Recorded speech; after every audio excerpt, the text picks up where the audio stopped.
Let's write a trading algorithm. It'll only take a few minutes, but first, welcome to Vital Trades. My name is Andrew, and I'm an engineer. Today we will write a simple trend trading backtest for the futures market using my favorite program, Zorro. From the script dropdown, we click at the very bottom, we click New Script.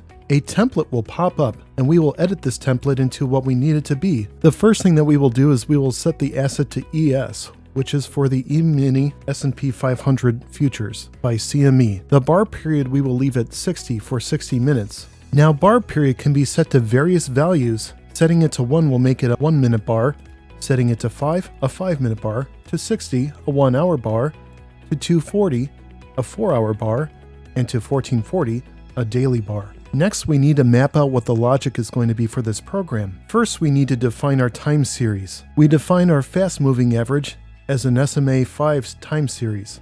And this is what the code looks like for defining a SMA 5 time series. So we define it as fast. And then next we need to do the same for the slow moving average of SMA 25. The logic here is nearly identical, where we define a slow time series as series SMA of prices with a time period of 25. Next, we need to set up our conditional statements for going long or for going short. The first piece of logic is if the fast moving average crosses over the slow moving average, then we want to go long. First, we need an if statement.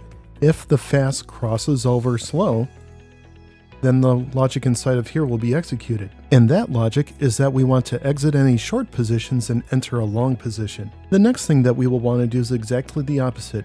If fast crosses under slow, then we go short. The if statement is the same, except we change it to if cross under. And then the executed logic will be exit long instead of enter short, and then enter short instead of enter long.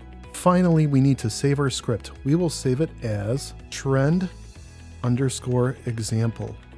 Finally, we need to select our script, which is trend underscore example. Then we click test to run the back test.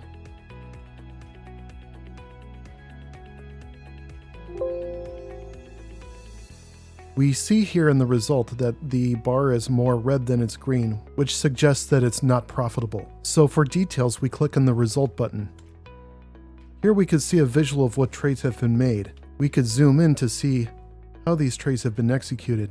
And we could see that the more trending that the market was, the more profitable the trades were. For example, here we could see kind of a choppy, stagnant market, and the trades have not been as profitable in that case.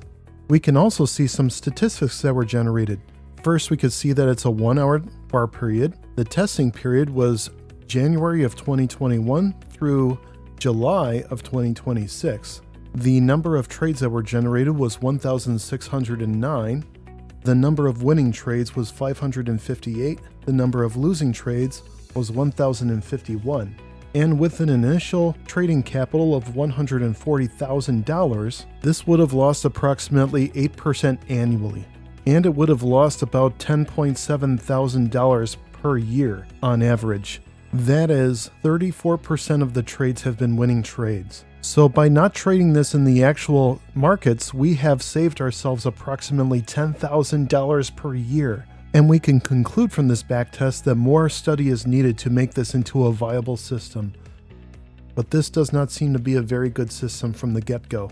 And that concludes today's demonstration. If you found this material useful, please like this video and subscribe to my channel. This is Andrew with Vital Trades signing off.